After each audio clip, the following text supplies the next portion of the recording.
এই ফকিন্নির বাচ্চা, আমার সোনার চেন চুরি করে আমার ভাগ গেলা হচ্ছে না? বল আমার চেন কি করছিস বল।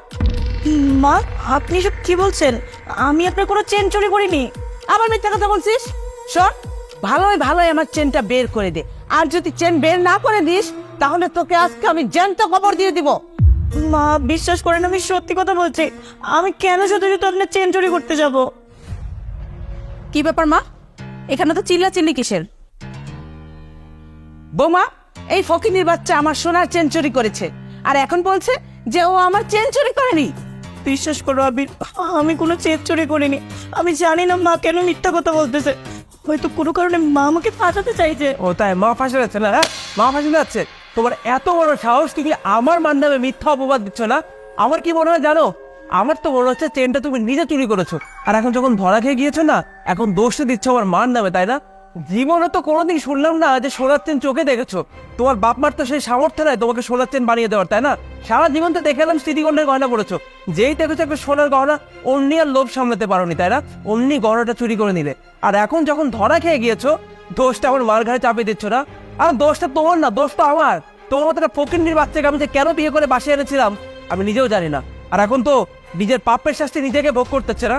আর আমি কোনোদিন কল্পনা তো ভাবতে পারিনি যে আমার বউ শেষ পর্যন্ত একটা সোনার গহনার লোভ সামলাতে পারবে না। ছি! আবির, তুমি আমাকে বিশ্বাস করতেছো না? আমি সত্যি কথা বলতেছি। আমি কোনো চেন চুরি করি নাই। চুপ করো, তোমার কথা কি বিশ্বাস করবে? আর ভাইয়া, এখনো সময় আছে এই মেয়েটাকে বাজা থেকে বের করো। আজকে মায়ের সোনার চেনে হাত দিয়েছে, কালকে যে আমার বউয়ের গয়নাগাড়িতে হাত দিবেন এর কি গ্যারান্টি আছে? হ্যাঁ মা, ও তো ঠিকই বলেছে। আজকে আপনার গহনাতে হাত দিয়েছে, কালও আমার গহনাতে হাত দিতে পারে। আর মা, আপনাকে একটা সাফ সাফ কথা আমি বলে দিচ্ছি আজকে, এই ফকিনীর বাচ্চা যদি এই বাড়িতে থাকে, আমি কিন্তু আর এই বাড়িতে থাকবো। বৌমা, তুমি কোনো চিন্তা করো না, এই ফকিন্নির বাচ্চাটাকে আজকে বাড়ি থেকে বের করে দিব, ওর ফকিন্নির বাপের কাছে পাঠিয়ে দিব। মা, আপনি এসব কি বলছেন? আমি সত্যি চেনটা চুরি করিনি। আমি গরিব হতে পারি, কিন্তু আমার বাবা মা কখনো আমাকে চুরি করা শেখায়নি। আর চুপ কর। একে তো তুই চুরি করেছিস, তার উপর আবার জোর গলায় কথা বলছিস না? তোর সাহস তো কম না? আবির, তুই বুঝতে পারছিস না, চোরের মায়ের না সবসময় বড় গলায় হয়। তুই এই মেয়েকে আজকে ঘাট ধাক্কা দিয়ে বের করে দে, আর তোকে না আমি কোটিপতি দেখে কোটিপতির মেয়ের সাথে বিয়ে করিয়ে দিব। ঠিকই বলেছো মা। এই, আর একটা কথা বলবে না সমস্যার সাথে। আসো। শোনো, আমি কিছু করিনি। আমার কথাটা এখন শোনো। শোনো, আমার কথাটা শোনো। ব্যবসা বলো, আমি কিছু করিনি।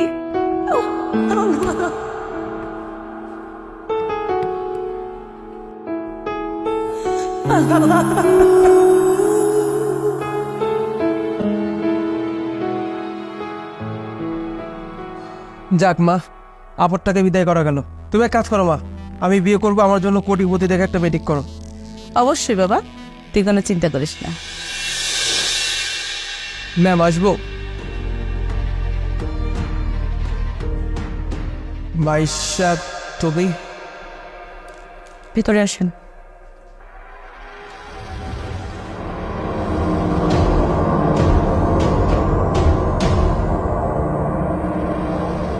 কেমন আছো তুমি?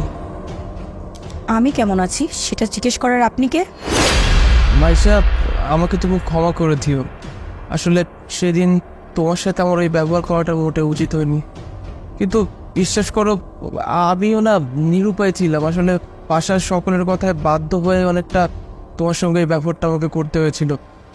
আমি এরপরে যে মেয়েকে বিয়ে করেছিলাম, বিশ্বাস করো বিয়ের পর সব কিছু ভালোই চলছিল, কিন্তু বিয়ের কিছুদিন পর থেকে না হঠাৎ করে আমার ওয়াইফ বদলে যেতে থাকে। আর একদিন ও আমার সমস্ত টাকা পয়সা সম্পত্তি নিজের নামে করিয়ে দেয় আমাকে দিয়ে। আমি কখনো টের পাইনি, বিশ্বাস করো। হ্যাঁ, তারপর যা হয় আর কি। পরে এক বন্ধুর মাধ্যমে জানতে পারি ও নাকি আমারই এক বড় ভাইয়ের হাত ধরে পালিয়ে যায়। আমাকে পথের ফকির বানিয়ে দিয়ে চলে যায়।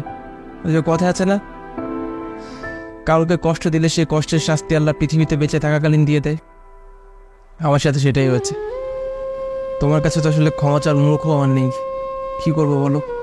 তারপরে চাকরির জন্য প্রত্যেকটা অফিসে আমি ঘোরাঘুরি করতে থাকি, কিন্তু কোথাও চাকরি পাচ্ছিলাম না। পরে আমার এক বড় ভাইয়ের মাধ্যমে জানতে পারি এই অফিসে নাকি লোক নিয়োগ দিচ্ছে। এই কারণেই তোমাদের অফিসে আসি ইন্টারভিউ দেওয়ার জন্য। কিন্তু এসে যে তোমার সঙ্গে এভাবে দেখা হয়ে যাবে সত্যি ভাবতে পারিনি। আর বিশ্বাস করে চাকরিটা না আমার অনেক দরকার।